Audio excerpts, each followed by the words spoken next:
Welcome to an audio-only episode of Friends and Neighbors, a podcast from Mr. Rogers and Me filmmakers, the Wagner brothers, in which we discuss depth and simplicity in an often shallow and complex world.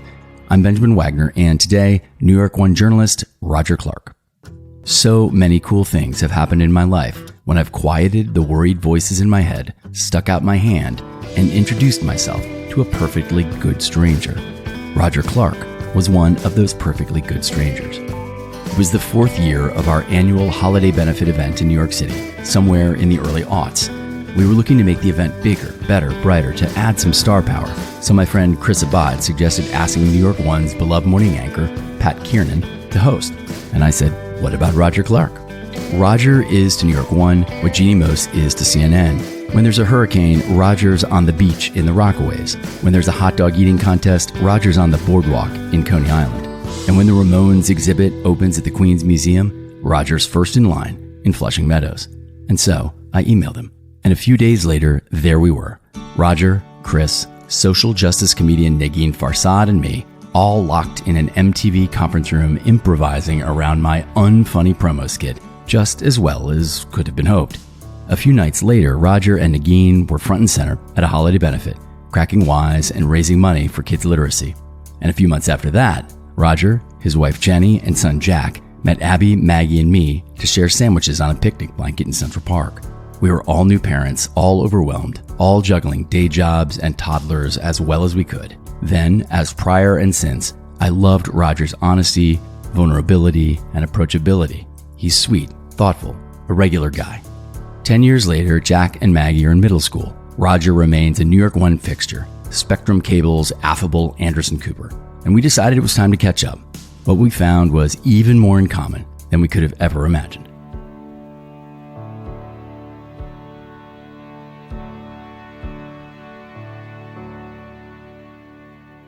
Born in Bronx, raised in Queens, what was that like? My mom grew up near Yankee Stadium, practically a couple of blocks away. So when I was born as a baby, it was at Bronx Lebanon Hospital, which is on the Grand Concourse, which my grandmother used to call the Fifth Avenue of the Bronx. My grandparents moved to Forest Hills, Queens, and we went to Staten Island, where my dad's from originally. He grew up in the Mariners Harbor section of Staten Island. So we kind of split up there. And then sadly, my folks split up themselves about 4 years later. So that's when we joined my grandparents in Forest Hills, Queens. So that was my third borough by the time I was 7. I've always liked the old school aspects of Brooklyn, L&B Spumoni Gardens for pizza, great Italian pastry, Coney Island. Of course, I love Coney Island. It's so fun there. We used to go when I was a kid to King's Plaza shopping mall because I had an Aunt Lenore and Uncle Warren who lived in Coney Island, and we were coming from Queens. So we'd meet them in the middle. King's Plaza is like Marine Park, Canarsie area. And we would go to Cookie's Steak Pub. And it was exciting because they had the all-you-can-eat salad bar, and they had this banana bread, and it was so good. I don't know what, it was like some kind of evil recipe that made you crave it. It was delicious. And me and my sister, we were just we couldn't wait to get there just to get the stupid banana bread. Banana bread is like an underappreciated bread, I would say. No joke. It's just like a top bread. It was good. They had this French dressing at the salad bar. It was the best French dressing. It's so funny. When you're a kid, little things impress you. For us, fine dining. We couldn't wait to get there. There's something about that type of detail and observation that you just shared with me. That kind of detail is so you to me. And the way you share it, there is a joy to it, almost like we're sitting across at the place, like you took us there. I wonder if that enthusiasm is part of what you bring every day to your stories. I never want to go into any story like I know everything, like I'm a know-it-all, like I know more than the person I'm interviewing. I like to kind of be surprised. I like to have that sense of wonder about these discoveries that I make. I want the people at home to know I was really astounded. That's the whole point. That's the thing. Just like the banana bread. There's a lot of culture that's like, these are the things I don't like. And they define themselves by the opposite. You know what I mean? But I feel like you have, I don't know whether it's self-confidence or joie de vivre to just be like, these are great things, I've done a lot of things for the first time through the job. I'm not a fan of sushi, but it was Bronx Restaurant Week. And I sat down with the borough president, Ruben Diaz, and they brought sushi. So what am I supposed to do? So the fun we had with it was me trying sushi for the first time, rather than me being like, ugh, I don't like sushi. Yeah. You try new things, you learn new things, and you embrace that. And that's what, I think that's what the city's all about. We tend to stay in our neighborhoods. If you're in Brooklyn, you're like, I don't want to go to Queens. If you're Manhattan, I'm never going to Brooklyn. And even being a kid, we barely got into Manhattan. I didn't really discover Manhattan, I hate to say it, until I got the job at New York One. This shiny set of reflective buildings across the river. Yeah, I mean, that's really what it was. Or it's the place that you like that my grandmother would take me once a year to go see the Macy's window and go to this place, Bun and Burger, and have lunch. And it was like a big deal. It was like, we're in the city. Stuyvesant, dude, talk to me about what that experience was like. I remember I took the test. It's funny. I was on Staten Island that morning and my grandmother was visiting and I woke up on Staten Island and went to remember Perkins Pancake House? I took the test and somehow it was crazy. We had an assembly at my junior high in Queens and they were like, okay, we're now going to announce everybody who got into the specialized schools. Oh, wow. Yeah. So it's funny. So they did Brooklyn Tech, Bronx Science. And they're like, and now the Stuyvesant people, and they're going through all the names and it was all the smart kids, And all of a sudden, Roger Clark.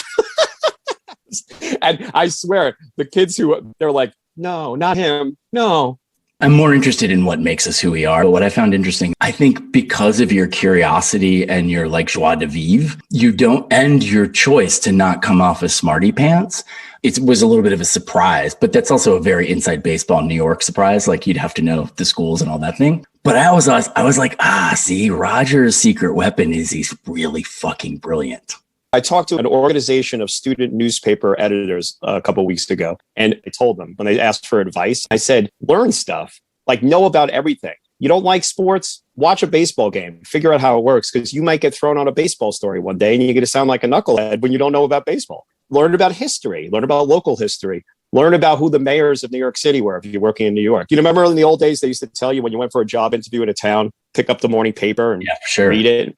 Yeah. So, and I think that definitely, if I give Stuyvesant any credit, is for making me a well-rounded person. I was fortunate enough to have Frank McCourt, who wrote Angela's Ashes, as my English teacher. And he was amazing. And he taught me a lot about, not just about writing, but about life. So there was a lot of good stuff there, and I followed the same rule at Syracuse where we went. Now I went there for broadcast journalism because of the Newhouse School and it's a great program, but there was other classes with some great faculty there. I minored in religion. My mom's Jewish and my dad's Catholic. And I always grew up going to mass, going to temple, doing this, doing that. So it was always like a confusion for me in some cases. So when I got to Syracuse, I jumped on it. I soaked it up. I didn't want to skip classes. I want to learn. And I think it really came in handy in my career, in a crazy way.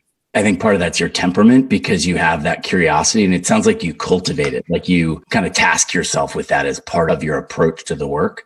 But that's such an interesting fact, the idea of Judaism and Catholicism. In Mr. Rogers, our movie, really what I think we're trying to get at is what are the fundamental values that we share as humans? What are the commonalities, right? So I suspect what you began to work out is what were the fundamentals that these two really oppose? Yeah, to a certain extent, just like you talk with Mr. Rogers, just to be friendly to people, to be nice, to address people in a good way. Yeah. I've kind of tried to live my life that way. I'm not saying I'm 100% perfect. I've definitely made mistakes. We all have. That being said, I have some sad memories of getting picked on outside of synagogue by kids whose parents were supposedly the elders of the synagogue, because those kids were rebelling against their parents. I remember it was Yom Kippur and the rabbi's up there and I had a kids service and I'm raising my hand every 5 seconds. I walk outside and I'm getting punched because they're you're not supposed to be smart. You hadn't discovered punk rock rebellion quite yet. No. When my parents split up, I didn't have my dad around. And my dad was kind of a tough street guy, but I only saw him once a week. So I didn't have the influence. When I met you, I was like, this guy's great. We have a lot in common because my parents divorced. I lived with my mom. I rarely saw my dad. And as a result, and I think this is just, you're saying this with different languages, I didn't have a male role model to literally play catch with. And my mom, God bless her, was doing her best, but she couldn't do it all. So I understand what you mean.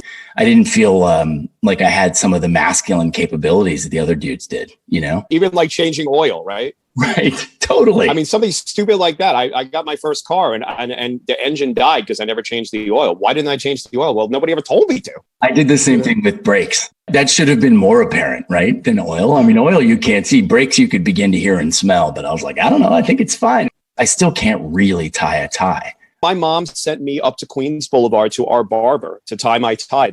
Nowadays, that's my wife half the time still, at least if it's a bow tie, right? Was your sister older? My sister, we were what you call Irish twins. She was 16 months younger. We were pretty close in age. So 2 grades. She was definitely cooler than me. It sounds like we were roughly the same age. I was around 7. My wife's parents got divorced when she was in college. So maybe it impacted you less or more. Who knows? Yeah, it's tough to know the calculus. But it's interesting. It sounds like you kind of wanted to show up and just keep delivering and be steady. And in my family, my role was sort of the like, hey, everybody, everything's fine. You know what I mean? I would be like, let me sing you a song. You know what I mean? I would just kind of try and bring everything down in terms of the escalation, not the sadness, try and lighten everybody up. It sounds like you were just trying to keep it stable, keep on cooking, keep getting those grades.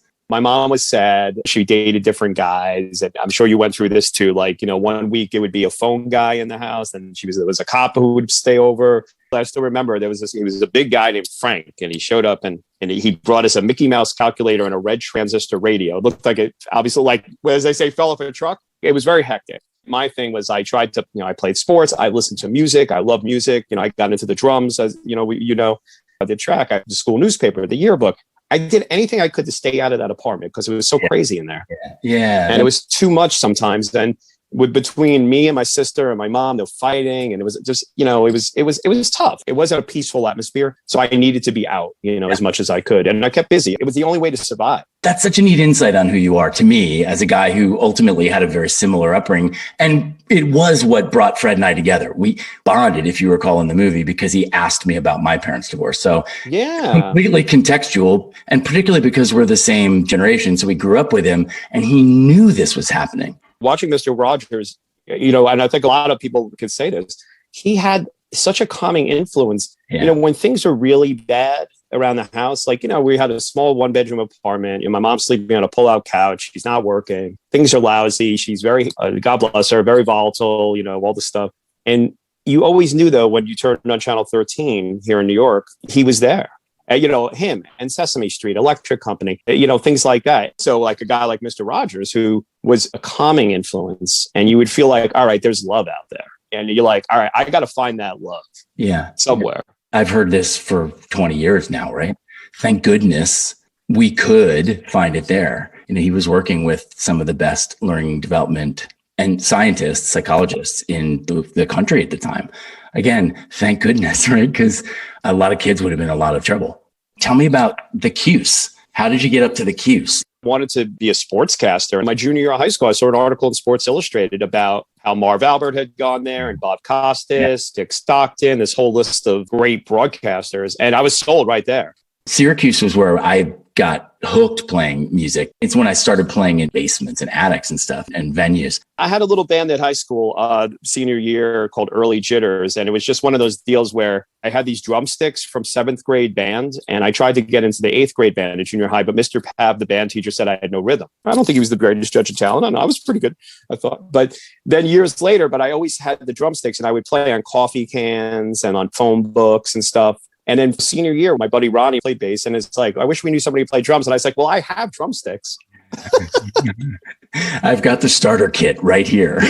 And I had no idea what I was doing. We went to this like little rehearsal studio on 2nd Avenue in the East Village. We did a showcase night at CBGB's, but we were so bad. It was just, we were horrible. I didn't even know how to use the bass drum. How thrilling was that? Were you going to rock shows, punk shows when you were when you were a teenager?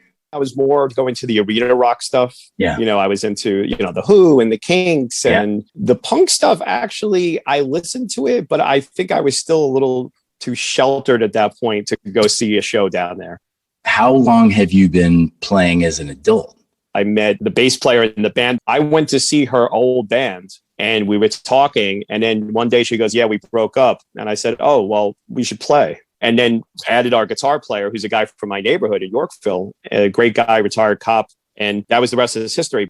Your LinkedIn suggests that you started at New York One like a couple of weeks before 9/11. Is that right? I think my start date was August 19th. I had planned the trip with my buddy from college to Lake Tahoe, which I had never been to California. So went there for Labor Day weekend, came back. I did a couple of stories on my own, and then boom.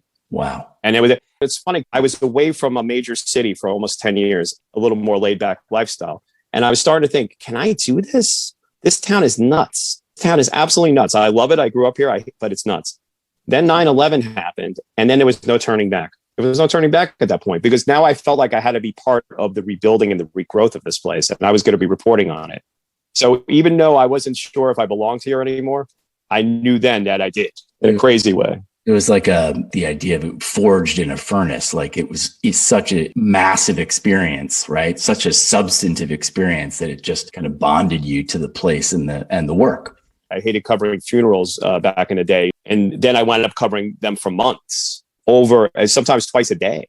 I met a lot of good people, and you talk about people who were going through adversity. I was walking into living rooms of people who had just lost their daughter or their husband. I mean, after I was done with the interview, I would go into my car and I'd cry. And funerals, I would do the same thing. It was crazy. It seemed like it would never end. And then, somehow we got back. And now I never thought anything would eclipse that, but this pandemic was pretty crazy. In my 25 years there, I found New York City to be rife with a certain type of hipster cognoscenti to whom black is the only color, downtown is the only neighborhood, and nothing is cool. They define themselves in opposition. I don't go above 14th Street. I only eat Zabar's bagels. The city ends at the Hudson River.